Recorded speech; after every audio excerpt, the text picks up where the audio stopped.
शुरुआत में मैं चंबा ज़िले की जो निर्वाचन का पूरा सिस्टम है उसके बारे में आप लोगों को हल्का सा बताना चाहूँगा। तो चंबा के अंदर हमारे पास 2,03,401 मेल वोटर्स हैं, 1,97,765 1,97,765 फीमेल वोटर्स हैं। कुल मिला के 4,01,168 वोटर्स जो हैं इस समय पे हमारे पास रजिस्टर्ड हैं। साथ में जो आपकी कंटिन्यूस अपडेशन है वो अभी भी चली हुई है। तो जो हमारे चंबा के वोटर्स हैं जो एलिजिबल हैं, जिन्होंने अभी तक अपना वोटर कार्ड नहीं बनाया, उनसे अपील रहेगी कि वो अभी भी अप्लाई कर सकते हैं for getting issued their voter ID cards. साथ ही में इस बार जो हमारे पास 18 से 19 वर्ष के जो फर्स्ट टाइम वोटर्स हैं वो 9,398 9,398 के बराबर हैं। और अभी भी जैसा मैंने आपको बताया कि continuous updation enrollment in the voter list is going on। कुल मिला के हमारे पास चंबा के अंदर 631 पोलिंग स्टेशंस हैं, जिसमें से 600 जो है वो रूरल एरियाज़ में हैं और 31 जो हमारी 3 अर्बन एरियाज़ हैं, चंबा, डलहौजी और चुवाड़ी, उसमें स्थित है। इलेक्शंस करवाने के लिए जो हमें BU, CU और VVPAT की आवश्यकता होती है वो हमारे पास सफिशिएंट मात्रा में उपलब्ध है। पोलिंग स्टेशंस प्लस जो आपकी रिज़र्व 25% 35% की जो एडिशनल आपको एक्स्ट्रा मशीन्स रखनी चाहिए वो भी हमारे पास अवेलेबल है।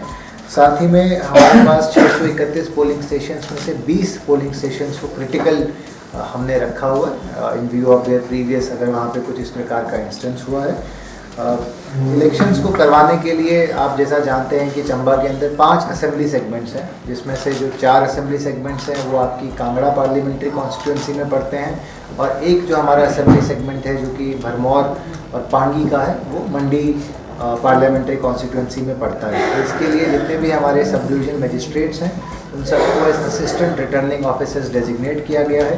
अपनी अपनी सब डिविजन्स में इलेक्शन ढंग से हों, अच्छे तरीके से हों, इसके लिए सेक्टर मजिस्ट्रेट्स 16 सेक्टर मजिस्ट्रेट्स पूरे ज़िले में नियुक्त किए गए हैं। साथ ही 63 सेक्टर ऑफिसर्स, एक सेक्टर ऑफिसर रफली आपका 10 से 12 पोलिंग स्टेशंस के ऊपर रहता है, तो वो 63 पूरे ज़िले में अपॉइंट किए गए हैं।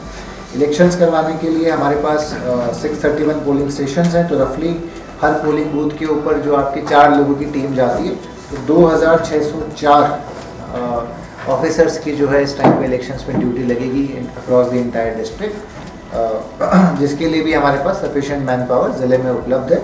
बाहर से हमें लोगों की ज़रूरत नहीं पड़ेगी। स्पेशल फोकस जो एक हमारा रहेगा that is on sweep activities. पिछले जो हमारे लोकसभा इलेक्शंस थे उसमें ज़िले का जो टर्नआउट था दैट वाज 68.79%, जबकि जो पिछले हमारे विधानसभा इलेक्शंस थे उसमें टर्नआउट था 73.90%। तो सीधा वी कैन सी कि रफली 5% का अंतर है लोकसभा इलेक्शंस और विधानसभा इलेक्शंस के वोटर टर्नआउट के अंदर। तो ज़िले की तरफ से प्रयत्न रहेंगे कि जो ये 5% का गैप है इसको हम ये इंश्योर करें कि इस बार हमारे पार्लियामेंट्री इलेक्शन में भी 73% के आसपास, जितना हम असेंबली में टच करते हैं उतना ही हम पार्लियामेंट्री इलेक्शंस में भी टच करें। इसके लिए जो हमारे चीफ इलेक्टोरल ऑफिसर हैं उन्होंने भी कुछ मिशन स्पेसिफिक जो है वो लॉन्च किए, जिसमें पहला आपका मिशन है 22 गोइंग टू 72। 72% हमारा बेसिकली स्टेट का टर्नआउट एवरेज था। तो 22 असेंबली कॉन्स्टिट्यूंसीज आइडेंटिफाई करी गई हैं जहां पे आपका वोटर टर्नआउट 72% से कम था। तो पहला जो ये टारगेट है कि उन असेंबलीज को आपको 72% तक पहुंचाना है। साथ ही में 414 ऐसे पोलिंग स्टेशंस आइडेंटिफाई किए गए हैं जहाँ पे वोटर टर्नआउट 60% से कम था, जिसके अंदर चंबा ज़िले के भी 71 पोलिंग स्टेशंस हैं। तो इन 71 पोलिंग स्टेशंस पे स्पेशल फोकस रहेगा। यहाँ पे जो कम अब हमारा टर्नआउट रहा इसको हम लोग इंक्रीज़ करके 72% का जो टारगेट है वहाँ तक एटलीस्ट लेकर जाए। मूविंग अहेड जो हमारे पास एक एक्सेसिबल इलेक्शंस और अफोर्डेबल इलेक्शंस का जो एक मैंडेट रहता है, तो जितने भी हमारे पोलिंग स्टेशंस हैं 631 के 631 वहाँ पे इलेक्शन कमीशन के द्वारा नोटिफाइड अश्योर्ड मिनिमम फैसिलिटीज़ जो हैं वो सभी पोलिंग स्टेशंस के ऊपर उपलब्ध हैं। साथ ही में 631 में से 10 पोलिंग स्टेशंस होंगे जो विमेन द्वारा मैनेज किए जाएंगे, 2 पर असेंबली कॉन्स्टिट्यूंसी किया जाता है। साथ ही में कुछ पोलिंग स्टेशंस होंगे जो PWD जो हमारे दिव्यांगजन हैं उनके माध्यम से हम लोग मैनेज कराएंगे और कुछ as a model polling station भी क्रिएट किए जाएंगे। इसके बाद मैं आपके साथ जो इलेक्शन कमीशन ने आज शेड्यूल ऑफ इलेक्शंस नोटिफाई किया वो शेयर करना चाहूँगा।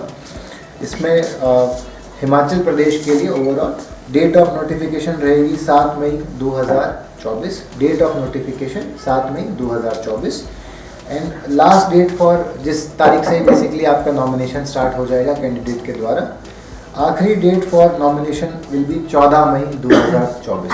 ठीक है, 14 मई 2024। स्क्रूटनी की डेट है 15 मई 2024 एंड लास्ट डेट जो विड्रॉल के लिए है वो है 17 मई 2024। हमारे पास जो पोलिंग की डेट है हिमाचल का एक ही फेज़ के अंदर पोलिंग की जाएगी, वो 1 जून 2024 है एंड जो काउंटिंग है वो है 4 जून 2024। इलेक्शन कमीशन ने अपने नोटिफिकेशन में ये भी बताया है कि जो इलेक्शन का पीरियड है, जो प्रोसेस है, वो 6 जून 2024 को ख़त्म हो जाएगा। जिसका अर्थ ये है कि जो आपके मॉडल कोड ऑफ कंडक्ट के रूल्स हैं, रेगुलेशंस हैं, गाइडलाइंस हैं, वो आज की तारीख से लेके 6 जून 2024 तक across the district, across the state applicable रहेंगे। तो बेसिकली आज से लेके 7 मई 2024 जब नोटिफिकेशन होगा तब तक भी कंटिन्यूसली मॉडल कोड के जो नॉर्म्स हैं वो इम्प्लीमेंट होंगे। इसी के साथ मैं, क्योंकि आज आप लोग यहाँ पे आए हैं, तो एमसीसी लगने के बाद जो हमारे जनरल सिटीजन्स हैं, पॉलिटिकल पार्टीज़ को तो कल मीटिंग में उनसे बता दिया गया था, एक और हम रिव्यू कर लेंगे, बट जो आम नागरिक हैं उन पे जो चीज़ें फ़र्क पड़ती हैं उसके बारे में हल्का सा I would like to inform you.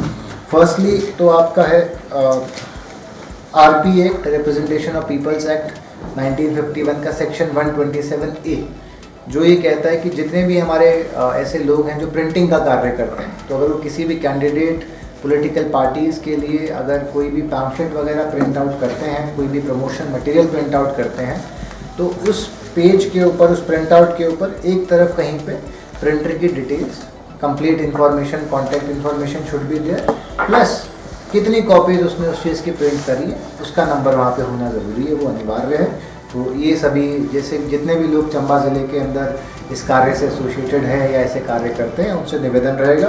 साथ ही में पॉलिटिकल पार्टीज से भी निवेदन रहेगा कि वो जब प्रिंटिंग मटेरियल पब्लिश करवाते हैं, प्रमोशनल मटेरियल पब्लिश करवाते हैं, तो प्रिंटर के माध्यम से वो इंश्योर करें कि इन गाइडलाइंस को फॉलो किया जाए। Section 127A of representation of peoples act 1971, 127A। साथ ही में इलेक्शंस के रिलेटेड सेक्शन 171A से लेके H of Indian penal code है, जो लागू हो जाता है आपका इमीडिएटली विद एमसीसी। उसके अंदर ये स्पेसिफिकली दिया गया है कि अगर इलेक्शन रिलेटेड किसी व्यक्ति को वोट को किसी भी प्रकार का प्रलोभन दिया जाता है, ब्राइबरी दी जाती है या अनड्यू इन्फ्लुएंस किया जाता है, तो उसके अंदर जितने भी व्यक्ति हैं जो इस प्रकार की गतिविधि में सम्मिलित पाए जाते हैं, उनके विरुद्ध 1 वर्ष की जेल, 1 वर्ष की जेल का प्रावधान है, और साथ ही में इट्स बैन प्रैक्टिस। तो इसका भी हम लोग ध्यान रखें। अगर और किसी की नज़र में अगर ऐसा कुछ आता है जहाँ पे ही सीज कि ऐसा कुछ प्रलोभन दिया जा रहा है या कहीं पे अनड्यू इन्फ्लुएंस करने की कोशिश की जा रही है, धमकाया जा रहा है, डराया जा रहा है, तो उसकी शिकायत 1950 नंबर के ऊपर की जा सकती है।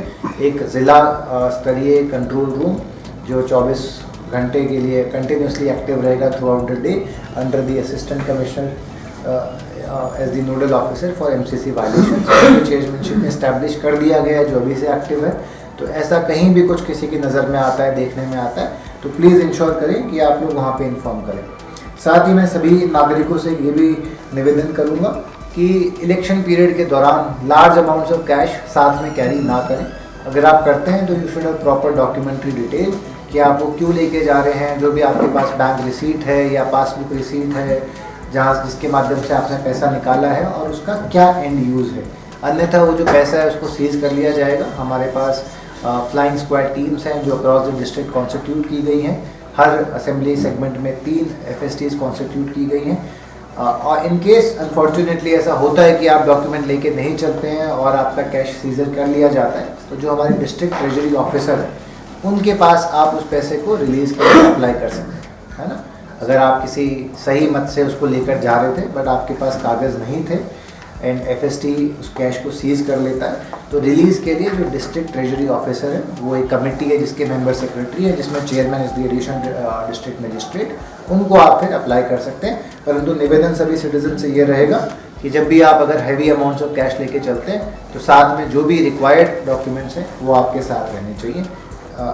इसमें जो अमाउंट है दैट इज़ अराउंड 50,000 रुपये या उससे ज़्यादा कैश अगर आपके पास रहता है तो you need to have proper documentation कि क्यों वो पैसा आपके पास है, कहाँ से आपने निकाला और क्या आप उसका उपयोग करने वाले हैं। साथ ही में एक निवेदन ये रहेगा कि जो भी हमारे बंदूक लाइसेंस धारक हैं वो during the entire election period बंदूकों को लेकर ट्रैवल नहीं कर सकते हैं unless they take a specific permission, अगर किसी स्पोर्ट्स कंपटीशन में जाना हो या कहीं जाना हो, बट अदरवाइज ट्रैवल हम ना करें। और साथ ही आज एक नोटिफिकेशन इशू कर दिया जाएगा जिसमें इट विल बी रिक्वेस्टेड कि अगले 7 दिन के अंदर आप अपने निकटतम पुलिस थाने के अंदर या जो आपके ऑथराइज डीलरशिप्स हैं वहाँ पे जाके अपने बंदूक, अपना एम्यूनिशन डिपॉजिट करना इंश्योर करें। और जैसा मैंने पहले आप सबसे निवेदन किया कि मॉडल कोड ऑफ कंडक्ट जो है वो अप टू 6 जून आपका एप्लीकेबल रहेगा। एंड हम आप सभी के माध्यम से सभी सिटीजन से निवेदन करेंगे कि जो इलेक्शंस है वो हमारे लोकतंत्र का आधार है, उसी के ऊपर हमारी पूरी सरकार की, पूरी गवर्नेंस की जो बिल्डिंग है वो टिकी हुई है। तो प्लीज़ जितना हो सकता है उतनी से ज़्यादा संख्या में बाहर आएँ, अपने मत का, अपने अधिकार का प्रयोग करें और इलेक्शंस को चंबा के अंदर सक्सेसफुली कंडक्ट कराने में हमारा सहयोग करें। पठानकोट पंजाब की तरफ से और कठुआ, डोडा और किश्तवाड़ JNK से हमारी बॉर्डर टच होती है। तो इन चारों ही हमारे इंटरस्टेट बैरियर्स पे जो नाके हैं वो राउंड द ईयर एक्टिव रहते हैं और परमानेंटली यहाँ पर स्टाफ डिप्लॉयड है। इसके साथ मैं ये भी कहना चाहूँगा कि जो हमारा तुनवंटी बैरियर है जिसकी सीमा पठानकोट से लगती है, हमारे लिए बड़ा महत्वपूर्ण बैरियर है और इलेक्शंस को देखते हुए मैंने इसमें एडिशनल डिप्लॉयमेंट किया और बैरियर को स्ट्रेंथन किया है। और इस संबंध में हमारी जो नेबरिंग डिस्ट्रिक्ट्स हैं उनके SSPs और ऑफिसर्स से मीटिंग भी हो चुकी है और कोशिश यही रहेगी कि हम इलेक्शन के दौरान क्वांटिटी और क्वालिटी वाइज भी सीजर्स, अच्छे सीजर्स करें, चाहे वो लिकर है, चाहे वो NDPS है, चाहे कैश है, चाहे प्रेशियस मेटल है, और पिछले जो इलेक्शंस हुए थे उससे बेहतर हम परफॉर्म करें। इसके साथ मैं सभी चंबा वासियों से ये भी अपील करना चाहूँगा कि MCC लगने के बाद जितने भी लाइसेंस होल्डर हैं वो अपने वेपन्स जो हैं वो निकटतम थाने में जमा करें और इस मामले में हमने अपील भी जारी की है और अगले 1 हफ्ते के दौरान हमारी कोशिश रहेगी कि अधिक से अधिक वेपन हमारे पास डिपॉजिट हो। इसके साथ साथ पुलिस का एक प्रयास ये भी रहेगा कि जो नॉन अवेलेबल वारंट्स हमारे पास हैं उनको हम अतिशीघ्र एग्जीक्यूट करें। इसके अलावा कोशिश यही है कि जिन्हें में इलेक्शन जो हैं फ्री एंड फेयर हों और लॉ एंड ऑर्डर बना रहे और without any major issue election करवा। सर कितनी फोर्स रहेगी इलेक्शन के दौरान? देखिए हमारे डिस्ट्रिक्ट की स्ट्रेंथ को अगर हम हटा दें तो लगभग 550 पुलिस पर्सन हम एडिशनल हमने डिमांड किए हैं और इसके अलावा होमगार्ड्स भी रहेंगे लगभग 600 के अराउंड होमगार्ड्स और CAPF लगभग 34.5 सेक्शन हमने डिमांड किए हैं। अब देखना ही है कि हमारी कितनी फोर्स बनती है। पहले एक सेंसिटिव, हाइपर सेंसिटिव की भी क्लासिफिकेशन होती थी और वो एग्जिस्ट नहीं करती है। तो ordinary polling stations and critical polling station 20 बताए जो चंबा के अंदर है। तो जो हमारे नॉर्मल पोलिंग स्टेशंस है वहाँ पे आई थिंक एक जवान जो है वो साथ में जाता है, एक कांस्टेबल और एक होमगार्ड। ऑर्डिनरी पोलिंग स्टेशन में 2 बेसिकली पुलिस की तरफ से रहते हैं, लेकिन जो आपके क्रिटिकल पोलिंग स्टेशन है वहाँ पे एक सेक्शन लगता है of CAPF, half section of CAPF, एक 4 की गार्ड बेसिकली। सर जैसे जो दिव्यांग मतदाता और जो बुजुर्ग है उनके लिए किस तरह की व्यवस्था जो जिले में की जाएगी? जी जहाँ पर भी हमारे दिव्यांग या बुजुर्ग मतदाता एग्जिस्ट करते हैं तो एक तो उन पोलिंग स्टेशंस पे व्हील चेयर का प्रोविज़न किया जाएगा। वॉलंटियर्स हम लोग लगाने की कोशिश करेंगे ताकि उनको सहायता प्रदान की जा सके अपना मत का अधिकार एक्सरसाइज करने में। परंतु एक साथ ही में ये भी ऑप्शन है कि जो आपके 85+ हैं वो घर से वोट करने की भी अपनी इच्छा जाहिर कर सकते हैं, जिसके लिए फॉर्म 12D जो है BLOs के माध्यम से भरवाया जाएगा, है ना। परंतु कोशिश हमारी ये रहेगी कि जितने भी हमारे मतदाता हैं उनको हम सहूलियत जो है वो पोलिंग बूथ के ऊपर ही प्रोवाइड करें ताकि अधिक से अधिक लोग जो हैं वो पोलिंग बूथ पे आएँ और अपने मत का जो है उपयोग करें, इस्तेमाल करें। सर इसके लिए टाइम लिमिट है कोई? 85 साल से ऊपर के जो घर जाके BLOs करेंगे उसके लिए कोई टाइम लिमिट है? 5 डेज सर। 5 डेज आज से फॉर्म करा देंगे। अदरवाइज ऑनलाइन भी अवेलेबल है 12D जो है, और जब नोटिफिकेशन जारी हुई 7 मई को हमारी, इसके 5 दिन के अंदर उनको वापस लाएंगे। कौन कौन से ऐसे लोग हैं जो घर से वोटिंग करना चाहते हैं। इसमें डिफरेंस यही है कि पहले 80 साल होता था, 85 साल हो गए हैं।